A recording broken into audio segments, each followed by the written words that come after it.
19 फरवरी की रात, देर रात को दिल्ली के वीवीआईपी इलाके, जहां पर एमपीज ही रहते हैं, मोस्ट सिक्योर्ड इलाके के अंदर तथाकथित संगठन वाले घुसते हैं और असदुद्दीन ओवैसी के घर पर 2014 के बाद ये चौथा हमला करते हैं।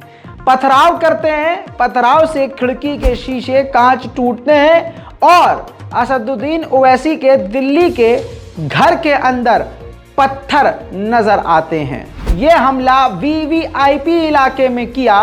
कौन से संगठन के लोग हो सकते हैं, वो कौन से लोग हो सकते हैं, आपको दिमाग पर जोर डालने की जरूरत नहीं है। मेरे दोस्तों, जयपुर से लौटते ही बैरिस्टर ओवैसी के घर के नौकर ने बताया कि बदमाशों के एक झुंड ने घर के ऊपर पथराव किया, जिससे खिड़कियां टूट गई हैं, जिसको ट्वीट करके खुद जानकारी असदुद्दीन ओवैसी ने दी है। असदुद्दीन ओवैसी ने देर रात ट्वीट करके यह जानकारी दी। रात को 1:10 20 फरवरी को यह जानकारी दी, पोस्ट किया उन्होंने वीडियो और कहा कि 2014 से यह चौथा हमला मेरे घर पर हुआ है। जब मैं जयपुर से लौटा और यह पता चला कि मेरे घर पर पथराव हुआ है। दोस्तों, उन्होंने दिल्ली पुलिस को मेंशन किया है और जानकारी दी है कि हमने एफआईआर यानी कंप्लेंट दायर कर लिया है। एएनआई ने भी इसको रिपोर्ट किया। लेकिन आप जरा सोच के देखिए कि ओवैसी ही क्यों? जी हाँ, और आपको जरा दिमाग लगाना पड़ेगा कि आखिर किसके अंदर इतनी हिम्मत है जो ओवैसी के घर पर, किसी एमपी के घर पर पथराव करे। तो आपको जरा सोचना होगा ये कौन सी भीड़ है। दिमाग पर जोर डालेंगे तो पता चलेगा दिल्ली में एक ऐसी भी भीड़ थी जिसने दिल्ली के सीएम के घर पर ही दिन दहाड़े हमला किया था, जिसे दिल्ली पुलिस मौजूद थी फिर भी नहीं रोक पाई थी। मेरे दोस्तों, दिल्ली पुलिस से गुजारिश की है असदुद्दीन ओवैसी ने कि इसकी जांच की जाए। और सोचने वाली बात यह है कि वीवीआईपी इलाके, जहां कदम कदम पर सीसीटीवी कैमरा है, वहां पर कोई झुंड आता है और एक मुस्लिम एमपी के घर को निशाना स्पेशली बनाकर पथराव कर कर सुरक्षित चला जाता है और दिल्ली पुलिस कुछ नहीं कर पाती।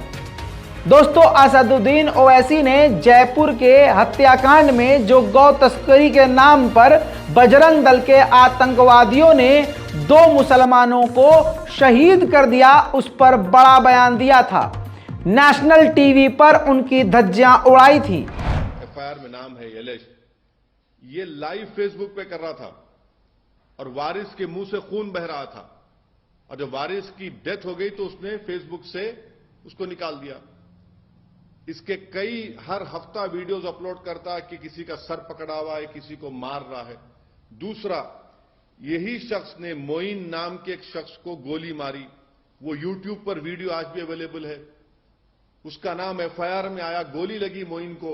अब तक हरियाणा की पुलिस अरेस्ट नहीं करती उसको। ये पूरा एक ऑर्गेनाइज गैंग है। यूट्यूब पे इसके पास सिल्वर बटन है, यानी यूट्यूब के पॉलिसीज के खिलाफ वो वायलेंस दिखाकर पैसे कमा रहा है। तो ये बल्कि जो गैंग है, ये तो दारा सिंह की गैंग याद दिलाती, जो ग्राहम स्टेन्स को जिन्होंने मारा था। ये तो वही गैंग है, उसी आइडियोलॉजी पर चल रहे हैं। और पूरा हरियाणा की बीजेपी की सरकार जो ये इंसिडेंट हुआ उसकी जिम्मेदार है, क्योंकि वो इन लोगों का पैट्रोनाइज करते, इनको प्रोटेक्शन देते, इनकी मदद करते। और इसी वजह से जुनैद और नासिर को एक ऑर्गेनाइज गैंग ने, माफिया ने उनको मारा। बल्कि अगर उनके नासिर के रिलेटिव का वर्जन अगर सही है तो कितनी तकलीफदेह बात है कि जब इन्होंने किडनैप किया इसको राजस्थान से, किडनैप करके हरियाणा लेकर गए तो मारकर जख्मी कर दिया, पुलिस को दिया कि आप इसको अरेस्ट कर लो। पुलिस ने कहा हम नहीं लेंगे। ये उनके फैमिली का वर्जन है, क्योंकि पुलिस वापस ले जाकर उनके जिस्म जला दिया, गाड़ी जला दी उन्होंने। आखिर क्या हो रहा है फिर?